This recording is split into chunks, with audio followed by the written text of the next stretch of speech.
mai, haere mai, ki Aotearoa Rugby Pod. Welcome to the Aotearoa Rugby Pod once again, off the back of an All Blacks win over England, a very close one, and as we head into that game against Ireland, one of the great rugby rivalries that's developed over the last 10 years off the back of the Rico Johnny Sexton incident and the book. We've had Matt Williams come out this week and say that Kiwis are having an existential crisis because they're not winning all the time anymore. So there's plenty to talk about with those things. Few injuries, Beauden Barrett, Cody Taylor, how do the All Blacks cope with that? So we'll look back, we'll look forward, and of course, there's all the other games. England versus Oz, the Box v Scotland, amongst many others. It's a really good chance to talk some footy. And of course, your questions as well going in the draw for the Players Sports Rugby Ball. So, before we get going, we've got Bryn Hall over in Japan.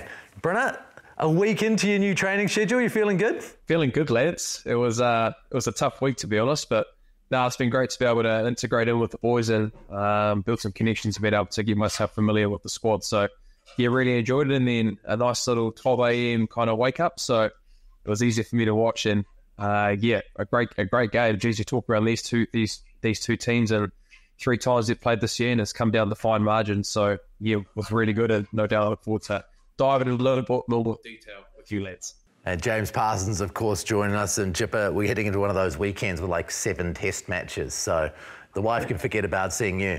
It's an absolute pleasure to watch that amount of footy, Ross. And certainly off the back of the games watching on the weekend, it's exciting, and it's set up perfectly, I suppose, for the rugby lovers.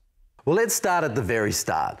That haka was the start of the story of this England Test match. There was feeling off the back of what Joe Marler said. You could feel as England advanced and then the All Blacks advanced that this was more than just any old haka. There was intent in this one, Jip. You've been involved in those weeks as you prep for a haka and you get ready for a Test match. Was there, do you think, a lot more put into it this week based on what had happened off the field, because it was a player, not a media person, criticising it this time around? Yeah, and look, I think there would have been a focus put on it. You couldn't ignore it. You'd have to address it as a team and make a plan around how they were going to answer that challenge of the haka. And me oh my, it certainly answered it, and then some. It was just, you sort of brought hairs in your arms. The way that when they walked forward, it was all on, and you knew it was going to be a classic test match between 2 strong sides in the end. But then the test began, Brynna. There were, I think, there were like 11 turnovers, 8 penalties from the All Blacks in that first half. They weren't in the right place, were they? They were really struggling with their discipline, and it was costing them. To a certain extent, I definitely reckon the ill discipline was probably the biggest reason to let England back in the game, with scoreboard pressure, with Marcus Smith being able to get those 3 points and make it tight for that first half. But look, I thought they actually shaped them up really well in that first 20 minutes. So Beauden Barrett, I thought, was exceptional in terms of his attacking, kicking games, to be able to try and shape the England defence with that line speed, attacking kicks to the edge, a long ball very early on to try and get there. It was probably just the execution in and around that. But look, yeah, the discipline tied it up a lot more in that second half. And I think for us, the pleasing thing, we've talked around the bench this year a lot. And look, I thought Tossi, Paddy Tuipulotu, even Offa coming on, had 2 big scrums and some impetus when it came to our ability to have ball in hand. And then I thought, look, you look at Damien McKenzie, we touched on last week around his impact coming off the bench. And if you look for that try with Mark Talia, his ability with ball in hand just to be able to fix that defender, and then Will Jordan gets that ball away from Mark Talia, our bench came on and added. And I think in terms, we're able to win that test match probably against the Springboks. We weren't able to do that with our bench coming on, but we saw some massive improvements. And the players that I touched on were massive in and around that. And I thought Beauden was pretty good in terms of the way that he played and marshalled the game for that first 65 minutes before Damien came on. Jipper, those scrum penalties were key, weren't they? Yeah, absolutely massive. I agree with Bryn. I thought the bench impact was huge. I thought Almore was really strong. I know there was some issues at line-out time, but that was a cauldron that he was thrown into early. And I think if you look at the growth of this group off the back of what we saw in the Rugby Championship, you'd have to be pleased with the signs that we saw in that last 20 minutes. They managed to fight their way out of probably, that ill-discipline. And I think it's worth touching on that ill-discipline, like why was that happening? Why were we tackling players off the ball? And I've been thinking about it all weekend, and I feel that just because of the adjustment in the tackle height. You have to dip and load when there's those bodies in motion that close to the line, and they're actually a live option for a short ball. You've actually got to start dipping and loading a lot earlier than probably when, if we look back a few years, Brynner, you could sort of just check players, or you could sort of stay upright and check players, whereas that's just too risky now. So a lot of those players are actually starting the tackle when they should, and that's where they got themselves in trouble. So that there needs to be a strong adjustment around there, because it's not normally ref like that. It's the first game I've ever seen that many penalties for something of that nature. So we know now, once it's a trend and it's acknowledged, that most refs will watch for that as something to be mindful of. But I actually don't think it's the players at fault. I think it's just adjusting to these new laws around that tackle height. Once you start dipping, that's the tackle starting. You can't pull out at that stage. It's pretty much impossible. So it's going to be an area of work on. Brenna, I'm interested in that because when you look at the fact that England had like 48% gain line percentage, and yet they weren't able to really construct a try outside of that intercept, did that have much effect on England's ability to take advantage of the fact that they were getting go forward? Yes and no, but I think they got their gain line percentages in probably different areas of the field. Look, probably in the 22 area, they went in there a lot of the time. So the kind of ball positioning where they were was in and around that 40-metre zone, or just in that position of being able to be not inside our attacking zone. But I think, look, what they did really well, I thought Marcus Smith was probably the best test performance that I've seen from him. And I actually think him going off actually was probably one of the reasons why they lost the game. I could see the reason behind George Ford and a change of game plan. You could definitely see with the way that England were playing that last 20 minutes, they were going back to that suffocation game, going back to the contested balls, trying to go to the defence and be able to try and change that game plan to be able to try and win the game in that kind of style. But I just think the area of where they were playing, it wasn't kind of in the 22 metres zone where it was putting us under a lot of pressure. So the actual scoreboard pressure that they were able to put on with us was due to penalty kicks that Marcus Smith did very, very well. So I think the percentage gain line can be seen as a little bit different. People might think if it's a net high percentage, why don't they score more points? But if you look at the areas of actually where they were attacking, a lot of the time it actually wasn't in our area of the 22. So, yeah. I'm sure you would have noted it, but with this new law change around the escorts, the opportunity for contestable kicks is on. England were exceptional, and it was an area they put us under pressure. But it's something, I know Bodie's out this week, but something with Caleb Clark and his ability in the air that I think the All Blacks really need to look to as a potential exit opportunity, but also even in their attacking half, that they could really challenge in and around that escort space, because it's open, it's fair game now, and players are getting in and around. It's almost like the team kicking has more advantage than the defensive side. I also think, you look at that first probably 20-25 minutes, Chip, like I talked around the shape of Bodie's attacking kicking games, but if you look at the contestable kicks, especially to Mark Tillier's swing, we know that Caleb Clark is good at around that ball in there, but actually Mark Tillier was able to get a lot of pay and get some win backs to be able to go through off that 10. So I touched on it last week. I'd be very interested to see what kind of kicking style that the All Blacks went to. In their first test match, they went to more of a contestable game.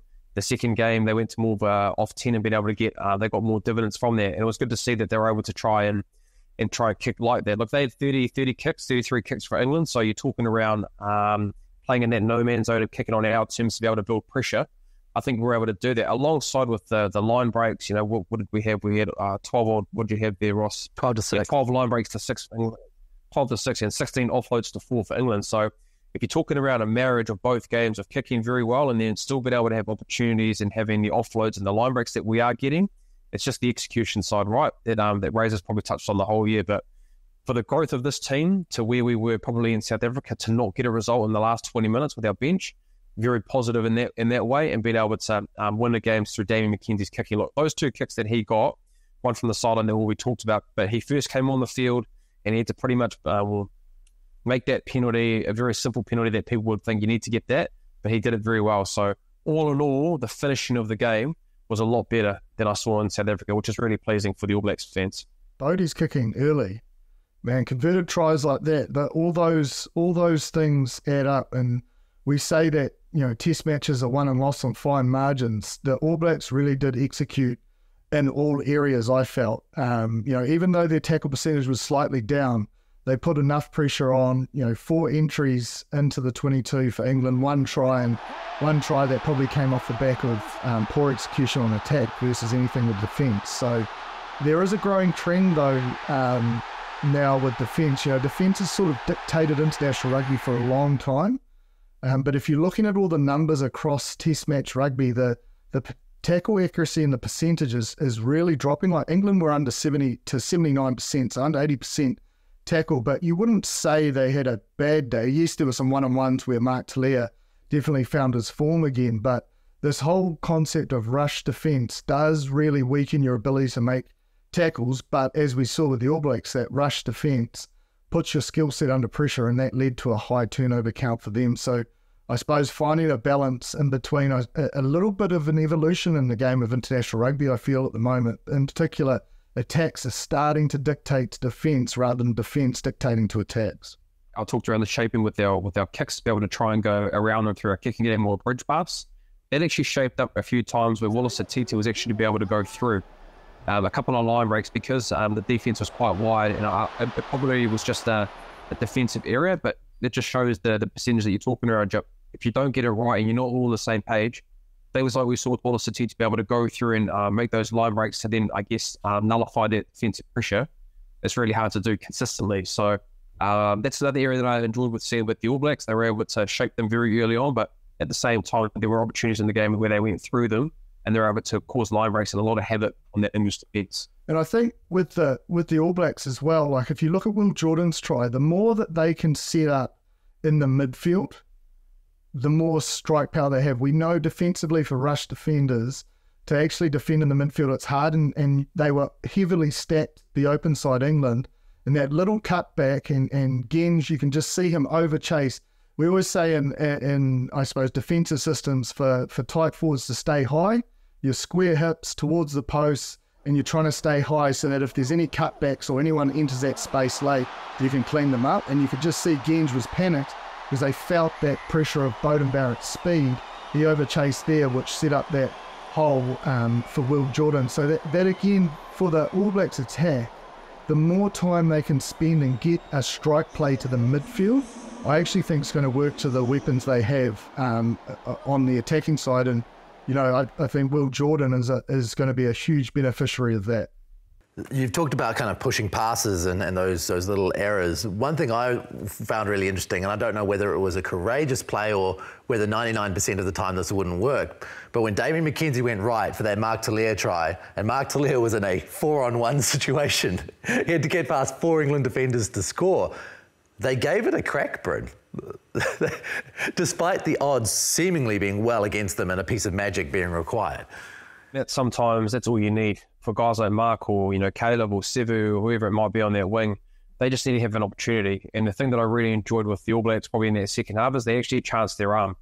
There was a lot of times where I thought, well, man, are they playing a little bit too much? Are they putting themselves under pressure? But they were actually able to make inroads and be able to go through the edge, whether it be a 6th or 7th phase where you think they're going nowhere, but a pass to Wallace Atiti or Tamaiti Williams gives the ball down on the square edge and then they're over the advantage line on both sides of the field. So they were brave and courageous in that. And then, like I said, sometimes guys like Mark, you just need to give them a chance. And like I touched on with that try with Mark, Damien did really well coming around that corner, seeing an opportunity, fixes that guy with his hands, ball in his hands with 2 hands, gives it to Will. Will fixes that person there, gives the offload, and then Mark just does individual brilliance, which he was able to do pretty much the whole time in that test match. So, yeah, I just really enjoyed their balance and being able to be courageous to play in that second half, where sometimes we played a little bit too much and the turnovers end up being a massive factor for us, even though we did have a high turnover rate of 19 compared to England, but we still stuck at it. We tried to stay at it, and it probably set us up to winning the game, being a little bit more courageous in that attacking zone. Don't underestimate as well Mark identifying who's defending him. Like, we all know he normally always beats the first or second defender, but on both occasions it was defenders that probably isn't their strength, or they had a low number on their back. And understanding that Mark, he's really got his confidence back. He'll have it even more so after this test match. But that identifying of who is actually there defending, it doesn't matter if it's 4 or 2, or like you can make close calls, and you have to think Mark was demanding that ball for it to go that way, because as you said, Ross, from a pitcher's point of view, you wouldn't have expected it. But it did show, I think, the interesting side of things. Mark Talair really made his name on the right wing for the Blues, and with Caleb Clark on the left. Bryn, he looks much more comfortable on that side, to me. Because he actually kicks with his right foot. He holds the ball in his right hand and he fends with his left hand. So I think for me, I think it's a pretty easy transition for him. And I obviously don't know the idiosyncrasies of the difference between what that left winger and right winger might be. Obviously left-footed on the left side, right-footed on the right side for kicking, obviously. But look, he was great on the weekend, and I think it just probably just shows his balance in terms of that. He's played well on the left wing, he's played well on the right wing, and if you're a coach and you're seeing him successful in both sides of the wing, as a player, it just gives you currency to be able to play and start as a winger. Doesn't matter which side it is. So I was very impressed with how he played on the right wing. I think he is a right winger, Bruno. Like, that's where he's had all the success at the Blues. Caleb's obviously got the 11 jersey on his back when he's playing the Blues, and all those attributes you just said.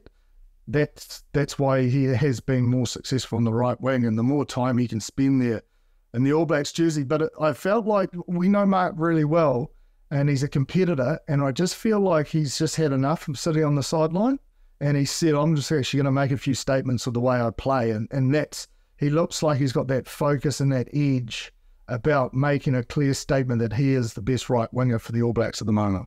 Got a question here from Richard Murphy from the Players Sports Ball. We're going to send your way, Richard. He talks about the kickoffs from Beauden Barrett against England. He says, Barrett kicked off 6 times. Every time it was exactly the same. The right-hand side to Ben Earl, midway between the goal line and 22. They gave up the chance to compete for the ball and gave England a relatively comfortable exit. Not that England always took it. Marcus Smith didn't mind actually attacking from inside the 22, but it's true. Other teams have been more innovative, and in fact, I think we've seen the All Blacks be innovative in this area so far this year. Why do you think that was the approach? Risk versus reward, and I'd say an element of understanding England's style to exit and getting to a set piece, in your attacking zone, probably suited the way they wanted to play. And, if you go for short kicks and you don't get it, you do put sides in pretty strong positions if it doesn't come off. So I think we've seen the All Blacks kick down the middle earlier this year. We've seen Geordie Barrett obviously chase those. He's good aerially. Caleb Clark as well. The Blues do it a lot, and I'm sure the option was there. But I'd say the work they've done is they liked the outcome that kick presented them with a set piece around that 40-metre mark. So, Richard, there you go. There's your explanation. And the Players Sport Ball will be coming your way. Also, if you catch ARP, you're New Zealand-based, we're offering you a discount there at Players Sports. If you go, take this QR code, go to the checkout and use the code RugbyPod20, then you can get a decent discount, 20% off All Blacks merch, balls and boots. So please engage in that. Jip, you talked a little bit earlier about Aotearoa. He obviously brought a lot with ball in hand. You touched on his lineouts. Now, there were 3 lost lineouts there, but he played 77 minutes. Now, I don't know whether he's played 77 minutes at Super Rugby level before, never mind Test level. He doesn't usually have that kind of minute number up against him. It was quite superb as far as that was concerned. But looking ahead to Ireland, who themselves have got issues with Dan Sheehan being out, Ronan Keller's had limited minutes early. We're looking, both sides have got some issues at hooker there. Are you quite comfortable with the idea of Aotearoa being that number 1 right now and Bell being the number 2? Very comfortable. I thought Suffolk was outstanding on the weekend. It's too easy to just put it on the hooker, a line out. Like, we don't know what the call is. We don't know what the timing was. It's actually pretty hard to analyse. Like, I've gone back and looked at them. It could be appearing to be an overthrow on a couple of them, but again, I'm not sure if some of them were meant to be an overthrow, or because we saw that the All Blacks used that overthrow a lot, and Geordie Barrett was in sight for a few of them. So I don't think it's as big an issue as we probably feel for them in the camp. But I think what we have to do at line-out time in these pressure test matches, and this is going to be massive, probably the biggest one of the tour this weekend, is help them out a little bit. Let's start, making some calls early towards the front, get a bit of movement and create some space for them, or at least get there and set first, and so you can take your tempo options. Maybe look at a few quick throw-ins from the backfield.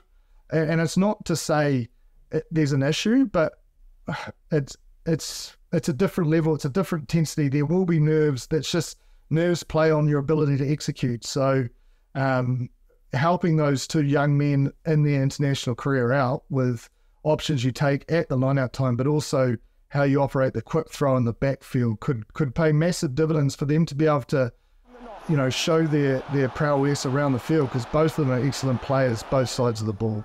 We've got a few questions that have come through, one relating to this, from Christopher Courtney, a Kiwi in the UK. He says, what a win, what a start to the tour. What I noticed was how quick New Zealand played whenever the ball went out. Taylor and Aotearoa got the ball in quickly into the line-out. This then paid dividends in the final 20. What's your thoughts, given Mr. Parsons' time at hooker and Mr. Hall playing under Razor? Is this now our style of play? Get it in and go. It's been like that throughout my whole career. Like, one of the hooker's role is to get there and get that ball up and ready to throw. You want to use your tempo lineouts more often than going to your set lineouts, because it's clear air. It's easier. It's off the top. You're catching defences napping. So I wouldn't say it's the way forward. I'd just say it's the way it's been. However, you'd have to think Scott Hansen and the attacking coaches and Razor, I suppose, are demanding more from those hookers to get set and have the ability to go. Where there's a fine balance with that, though, is you don't want to create your own form of pressure, anxiety in that throw. You don't want things to be rushed, so you need a real settled line-out caller that can just feel the game. Sometimes taking your tempo isn't actually the right option. Yes, you can get the ball quickly, but are your backs ready? So there's a lot riding on that line-out caller that will allow, I suppose, everyone to execute their roles to the best of their ability in the context of the match. And just knowing Razor, and definitely Scotty, more so Scotty with him running the attack system, that speed to set is a staple in terms of an attack group and an attacking player when you have ball in hand. So I think what Jib touched on is really important, whether it's a Scott Barrett or a Tupou Vaa'i that are calling those lineouts, and obviously it might be a week where you have a trend that we want to be able to have a tempo, we want to rush, we want to get there as fast as we can to be able to take the option to be able to strike off that. But at the same time, if you're not there and they've done the same and they've been able to match you at that speed, or it's not working, then it's been able to take a step back and then going back to what your plan B might be, where it's a set line out and it's a different change of the map. So then from that, your 9s, your 10s, your kind of flankers, or were the guys that need to be within those kind of maps, need to know what their new call would be. But yeah, definitely knowing Razor and definitely knowing Scott Hansen, the speed to set is massive in terms of being able to do that. Because the thing about the speed to set is that if you get there quick, even if you're not even in the line out and you're in the outside of the backs, getting ready to run your map, you're seeing what's in front of you. You'll be able to see where we should go. They might have a pre-call where they might want to hit the transition of the line-out, but for whatever reason, if it's really quick and everybody's ready to go, there might be a different picture where there might be some space on the outside edge, or there might be a kick in behind, or there might be a contestable option that we can go to. So I agree with Jip. It's not really something that's changed, but there is a way to do it that you can do it smartly, and you can also do it to be able to relieve pressure if you are struggling at line-out time with the tempo options that Jip had touched on. I think as well, Bryn, like it's obviously a big tick for their selection criteria, so we've probably seen a little bit more emphasis on it because it's a critical thing that they know they want to nail down. It's not just line-out time, it's setting scrums, so forth, but it's also what we don't want to get in the habit of is trying to cover perceived weakness at line-out time. You want to do everything dictated on your terms and your attack strategy, not about trying to not go to a line-out, because that will create more internal pressure and angst. Hookers feel that. I certainly know that. Like when you're not hitting your mark, you certainly get the sense that people are wanting to throw the ball in quickly or call those overthrows or just take it to the front pot. You don't want to get into that habit, because I think you'll create more damage than good in the short and long term. I want to move on from England right now to Ireland, because obviously this is a key test match. It's obviously one of the biggest rivalries for New Zealanders. It hasn't been always that way until 2016. Obviously, they'd never lost to Ireland. But now it is huge. There has been bad blood. If you go all the way back to O'Driscoll being dumped on his head in the Lions tour in 2005, then you look at what's been said between Omani and Kane, and between Ioane and also Sexton. There's a lot going on in this game outside of just the fact that Ireland are an incredible rugby team and have changed the way that we view them over the last 10 years. Even if they haven't been able to get there at World Cup time, what they've done in between is just incredible. So let's ask firstly, when you think about rivalries, guys, let's say you take a top 5 across the world as New Zealand fans. Can you rate from 1 to 5 the teams that you think are our top rivals, Brenner? 1 to 5. Yeah, I think I probably could. The first couple would be pretty easy. I think, look, South Africa, I think for us is probably our best arch rival. I think even me growing up, even especially the time where they are now in the last 10 years, winning 2 World Cups, and obviously beating us as well. I think a rivalry is really important. Well, I think as well, Ross, that you get the wins both sides. And I think the South Africans have been able to do that. So I'd have the South Africans that would be there. You'd have to say Ireland at this stage, in point of time, just going present time. Ireland, with the success that they've had, the multiple kind of theatre and kind of theatrics behind the scenes that you touched on, Ross, is in and behind that for us. I definitely think France have our number at the moment in terms of being able to play in France. They've beaten us a couple of times there. So, and then you've obviously got Australia that we play on the regular basis, but that's an Anzac rivalry. I believe that's probably still there for us. And then I think for us, you've got Argentina that we play a lot. But then any time I hear in England, it gets my spine tingling a little bit, just with, I guess, the Twickenham feel, especially that part of the world, and just kind of the carry on that you get with the media, especially in that side of the world. It always does have a good article for the All Blacks. So yeah, those would be my 5 teams that I would have. Jip might be a bit different, but I'm going on present time right now. That's where I see our rivalries are at the moment. The only one I probably disagree with is where Aussie sit, because the Bledisloe, I think, is the second most important trophy to the All Blacks side behind the World Cup. So although we have dominated it for the last 20 odd years, it's still that rivalry, and that test match week for Bledisloe on the line is certainly right up there. But I would have South Africa at 1 as well. I think, ever since 96, that idea of touring and winning in South Africa is massive. Aussie at 2, Ireland 3. I'd have probably England 4, and then probably the French at 5. Seeing it from a player's point of view, and then maybe seeing it from a fan's point of view, like I was thinking, the history of South Africa is obviously key. Interesting that we don't have a famous trophy connected to that, considering they're our main rivals. No one talks about the Freedom Cup. We talk about the Bledisloe Cup. We don't really talk about the Freedom Cup, despite the fact they are number 1 rivals. Then Ireland, I think, is obviously number 2, given what's gone on now. As a fan, I think I would, out of the rest of the teams, what I base it on is the teams I don't want to lose to. I'd rather not lose to England. To me, they're number 3. And then France. Oh. And I'm sorry, Australia's dropped down to number 5 as a fan, because it's just not a contest. So I don't see it as a rivalry. I just don't. But wouldn't you not want to lose to Australia? You lose the Bledisloe, I tell you what, as a fan, you'd be up and down. You wouldn't be too happy. Yeah, I might be happy that they finally won. I agree. Sorry, I agree with that notion, Jip. I definitely agree with that. But if you're talking around rivalries, and what makes rivalries so good is that they haven't had the Bledisloe for 20 odd years. So it's not really a rivalry when you're not winning the Bledisloe on a regular basis. I can't live with that.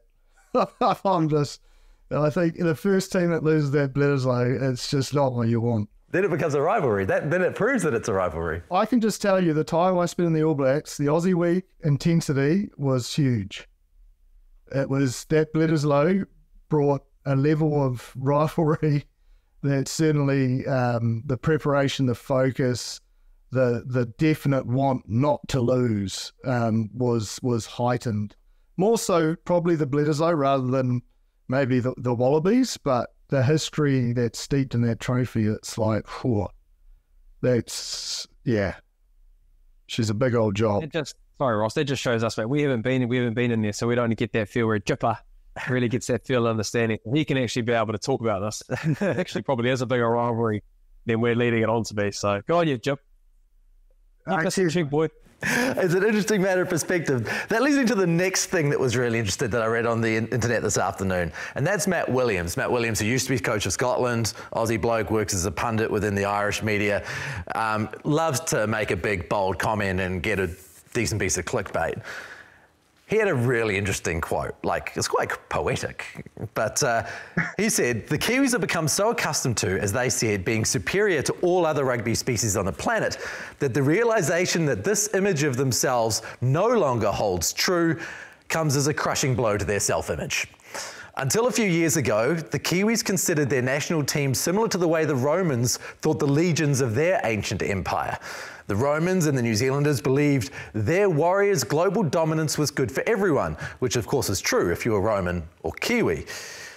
For the rest of humanity, it sucked.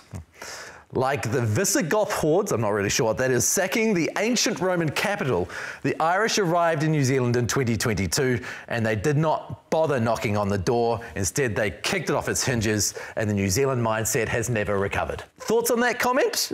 Sounds like a man that's suffered a few losses over his time, and it's the All Blacks, and he's bathing in a dip in form. But I don't think it's changed in terms of it's not so much about the results; it's about what's sort of gone before, the legacy enhancing that the All Blacks focus on, and the accountability to that, and the success of the teams of the past certainly creates a level of pressure and intensity in the current environment, and one that they'll certainly want to live up to. But just because I think it's unfair to say that the All Blacks have always thought that, like, you know, it wasn't too long ago when we couldn't win World Cups that teams would say we'd peak at the wrong time, and then we do it 2011, 2015. So to say that New Zealand's always thought that, I think what the All Blacks is a symbol of is a very small nation, a small amount of people dominating on the world stage, and I think that inspires our community and our people. So I'm not sure it's always fixated about the result. It's more about what you as a person, as a fan, as a country can do to enhance that All Black legacy. I think just dissecting that very well written letter or question that was probably said in the media is that I see a little bit of truth in what he is saying if you dissect it a little bit, in terms of, we've touched on it a lot, that we probably aren't world leading in a lot of areas post that 2022 campaign where the Irish came down here. We talked around that, the innovation of the way evolution of the game. The Irish were kind of at the forefront of that. France were very strong in that, and we were kind of the first time it felt like, as a New Zealand country, rugby playing country, that we were trying to catch up to the world, where for so long we've been able to dominate and we've been world leading, and teams have been trying to copy us, whether it's through coaching, style of play, IQ. It's been us that's been kind of world leading. So dissecting it, there is a bit of truth in terms of that. It is a lot more level playing field when it comes to the international game at the moment. You know, of the top 5 teams, anybody on their day can win a test match or win a Rugby World Cup. You look at Ireland, we talked around them being the favourites at the Rugby World Cup, and they lose to us in the quarterfinal. Do you know what I mean? So that just shows how tight it is. But I think I do agree to a certain extent in terms of the aura of us being dominating and world leading has changed a little bit, and it's becoming a little bit more spreaded around different countries in the world, where it's a lot more harder to pick out games now. But what I'm trying to say is, before 2011, there were a lot of question marks, and from 87 to 2011, there was a lot of question marks about the All Blacks, and I think it's a little bit unfair to say that the All Blacks have always thought they're a level above everyone else. Like the matter of the fact is, I think everyone gets judged on that World Cup scale and delivering upon that.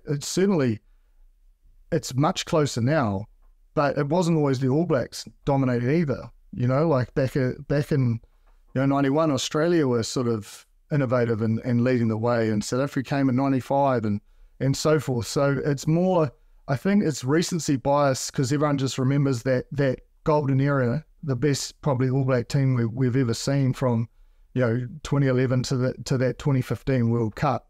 But it was a Dan Carter drop goal in the semi-final. It wasn't always guaranteed that they were just going to win those World Cups. So I don't feel certainly from the All Blacks side, that element of thinking they're above everyone. I find it interesting from my point of view. I remember being in Dublin in 2018, the Friday night before the All Blacks went in and lost to Ireland again in Dublin, the first time they'd lost to them in Dublin. And was out with a few of the other journalists having a couple of jars, and we went to a food truck. And a couple of Irish guys heard the accents, hit us up. They said, "Who's going to win?" And I said, "Well, the All Blacks are going to win." And he goes, "Well, that's arrogant." And I said, "It's not arrogant. Look at history. The All Blacks win like 85% of their matches.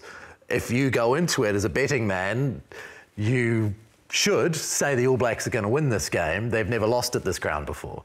You know, I can see where you're coming from, but that's it." And so he thought I was being arrogant for that. But that, in my opinion, was fact. That's just how it is, and that's how it was.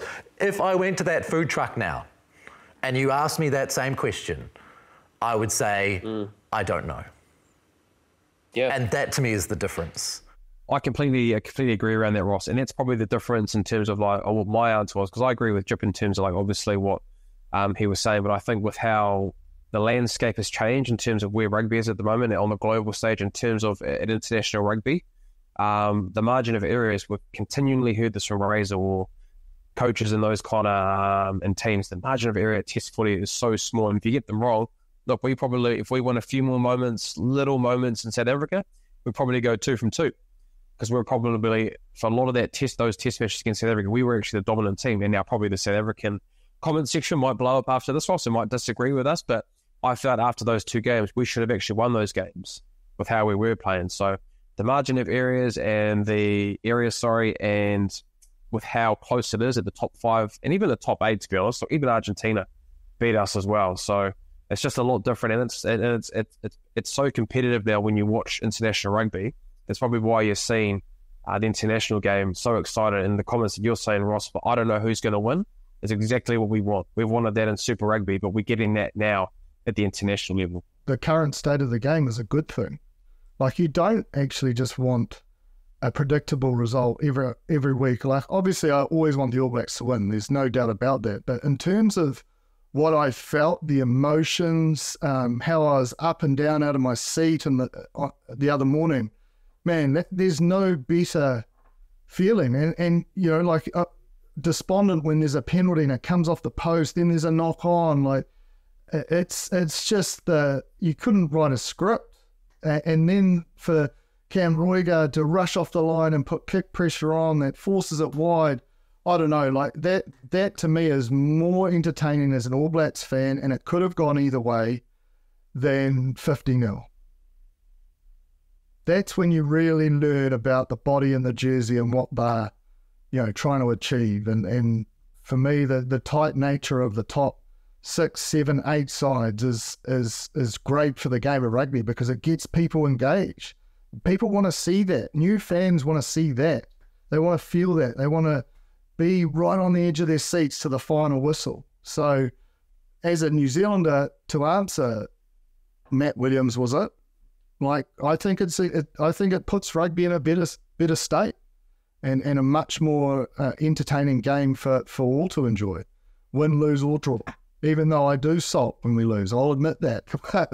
But that's the passion, that's the pride, that's what you want to feel. How many Kiwis are probably getting up now to watch a South African Test match or early in the morning to watch an English fixture or even, an Ireland or possibly even Italy because of how competitive it is right now? We'd probably say 5-6 years ago, say, you know what, me and Jipper wouldn't because we're code heads, but the casual fan would be like, and I will watch that onto my Sky Go to be able to watch it in the morning. So yeah, I love watching international footy. I love even watching the Six Nations. We cover that and the competitiveness that we see in that competition as well. So yeah, international rugby, it's in a really good spot at the moment. So really looking forward to seeing how it goes, even for this next World Cup cycle and who's going to be in those top positions come World Cup time. So it'd be fair to say, Brendan, before we let you go, that you're not having an existential crisis around this. I'm not. But I am understanding around a few things. So I did enjoy that question. Actually, the written comment very well describes some words that I actually haven't heard before. It was a powerful analogy, for sure. I definitely enjoyed it, but it's quite funny to come back to Jim's point. It sounds like he's had a lot of heartbreak against Kiwis. So it was a good way to get get a wee little stab in. That could be a good bulletin, actually, for the old All Blacks this week, to get that in the old in the team room and have a look at it. Yeah, I could imagine. Imagine if Scott Hansen delivered a message like that.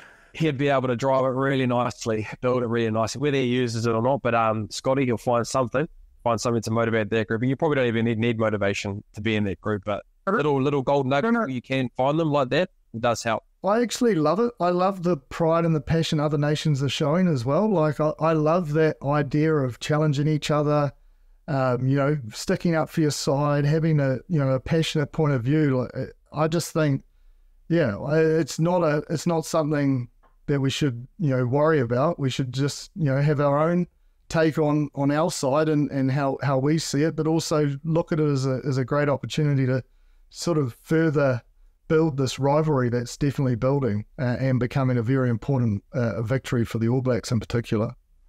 Okay, Brennan. The Irish, Jamison Gibson-Park back, Hugo Keenan back, Mac Hansen back, Omani looks like he's fit after playing against the All Blacks 15, all on top of a team that did so well against South Africa in South Africa.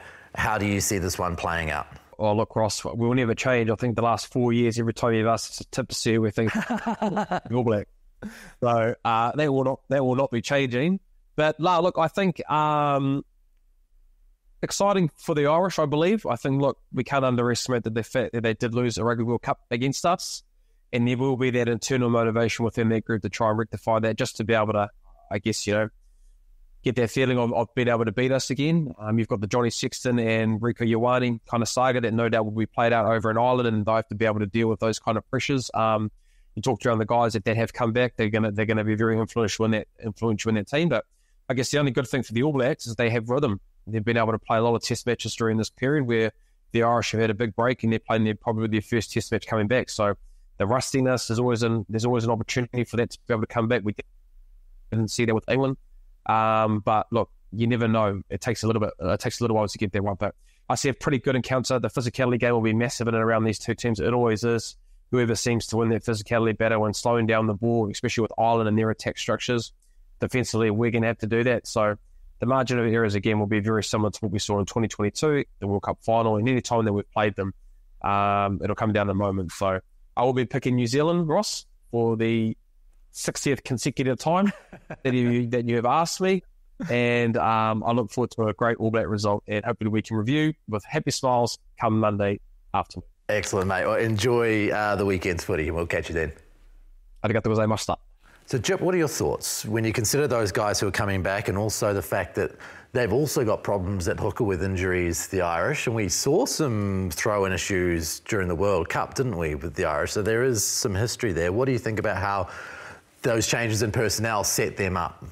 Both sides, I think the game in general at international level, it's much more of a contest at line-out time.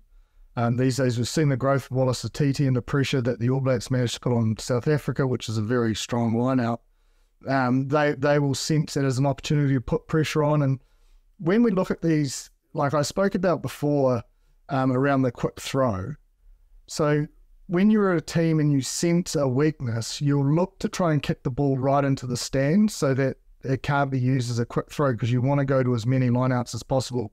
Crusaders did it for a number of years when Sam Whitelock was there. So look for tactics like that. If the All Blacks sense it's a weakness, or Ireland sense it as a weakness, you'll see the ball going deep into the stands. They won't be so fixated on distance, but more getting them to that facet of the game where they feel they can dominate. But I think it's going to be evenly matched, as we saw, and both sides, to get 100% at line-out time these days is borderline impossible. The idea of Omani coming back after 40 minutes of that play against the All Blacks 15 for Munster, having had his hamstring injury for a little while, do you feel like they're going to throw him straight into the cauldron? We've heard from Andrew Goodman that they're open to it, but, I mean, he's the kind of guy with the experience too. It sort of feels it'll be his call, I would say. He's good enough. He's got enough runs on the board, strong performance the other day. Just having someone of his nature, and I suppose as we'd refer to it as mana within that group, having him in the field will give others confidence to be able to, I suppose, execute their individual roles as well. So I think if he if he's confident, I think he plays and he starts. And then you'd never want to bring someone that's, coming back from injury or 50-50 off the bench, because it's just too big a risk. You'd rather just send them out there and let them rip in. And he is sort of that warrior, gladiator sort of style player that, he's perfectly suited to the start of a test match, because he really likes to make sure people know he's there. New Zealanders understand the feeling he brings. The comments he made to Sam Cane and Dunedin obviously show how much he cares about this rivalry. And then the tears we saw, I think, in Wellington from him after they won that third test match.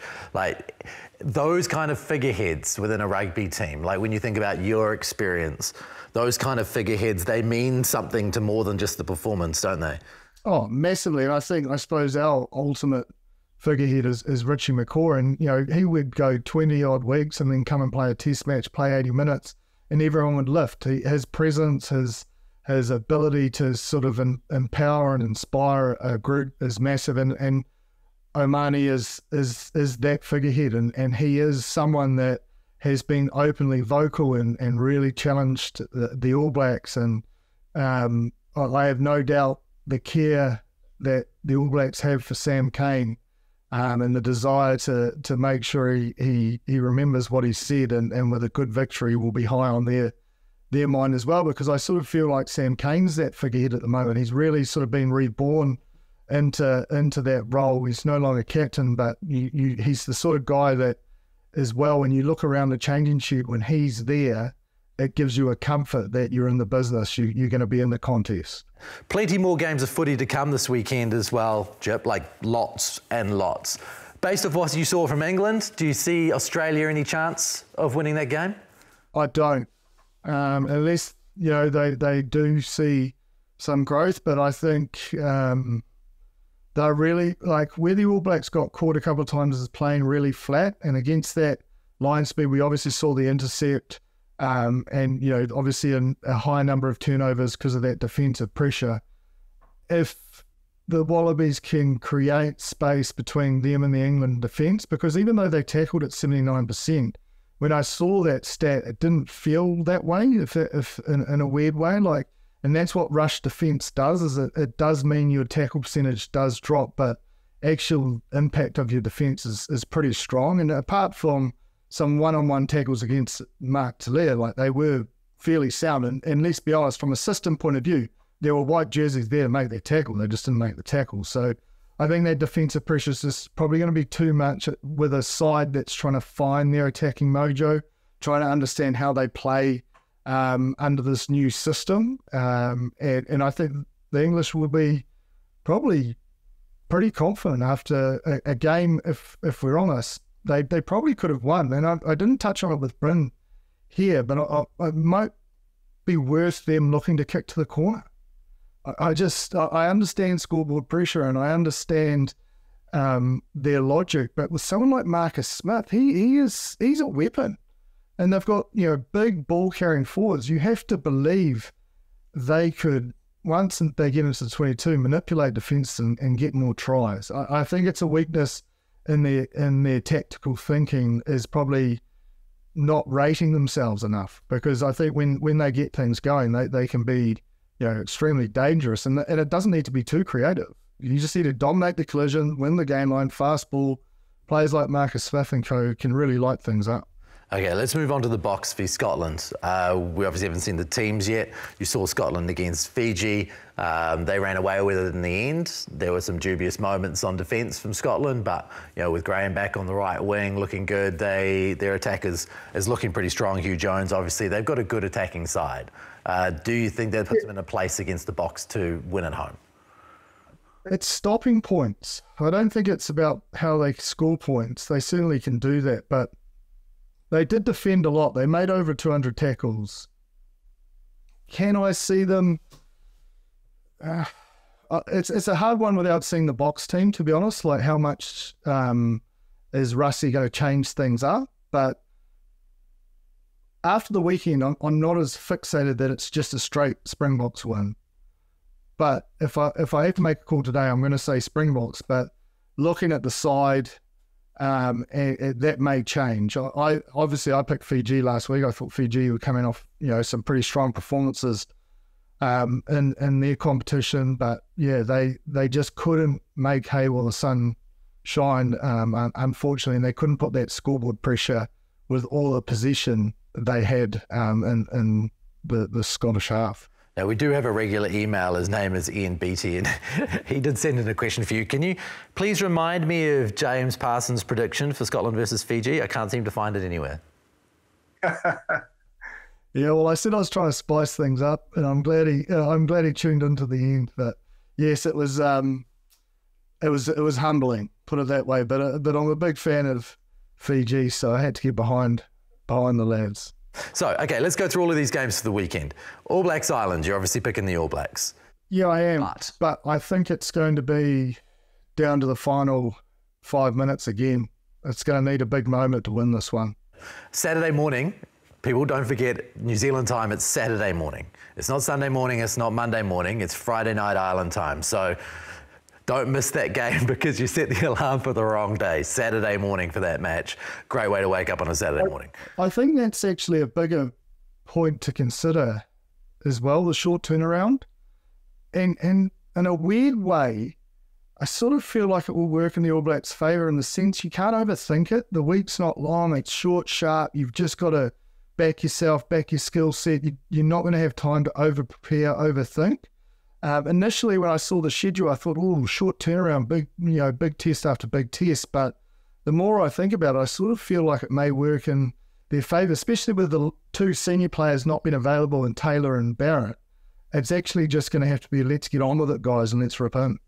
I suppose they spent enough time in camp this year. They played a lot of games. They should be able to cope with a short turnaround.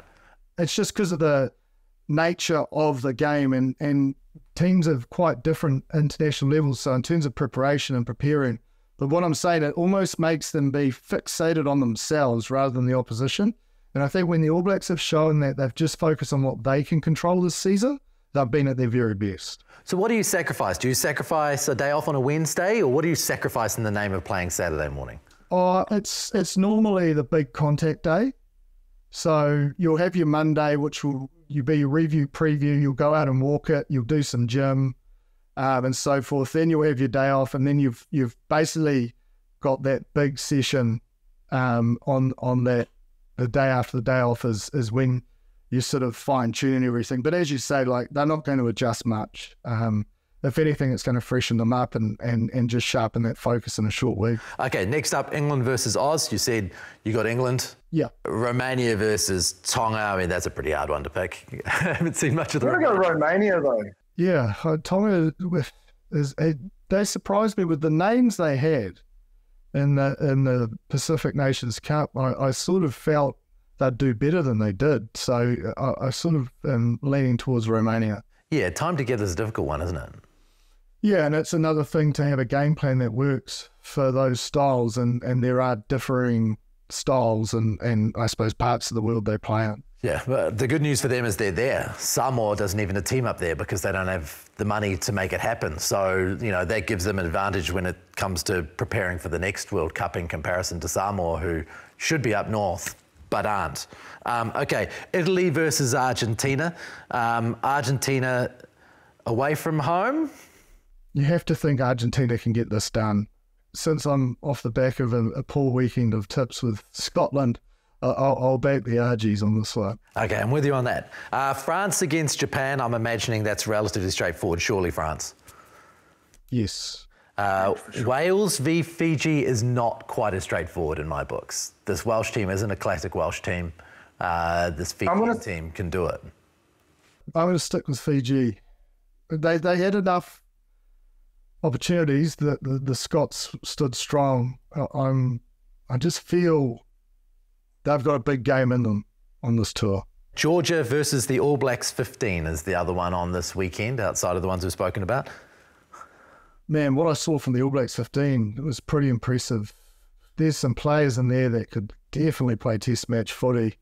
Sean Stevenson again, even thought Devin Flanders was strong. The whole team was strong. I thought Fabian Holland, he's definitely got a big future at test match level.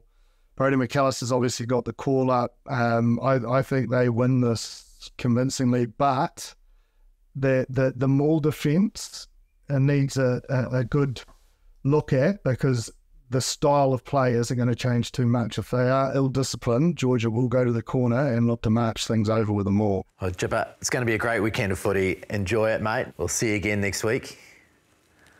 Thanks, mate. I look forward to being back in the studio. We'll see you all again next week as well. Thanks so much for joining the show. Please send us an email, Aotearoa rugbypod@sky.co.nz. Get into the YouTube comments section. We'll make sure we have a look at those comments as well and reflect what you're thinking within our show. Thank you to all of the crew who helped put this show together. Kia pai te wiki. Catch you next week.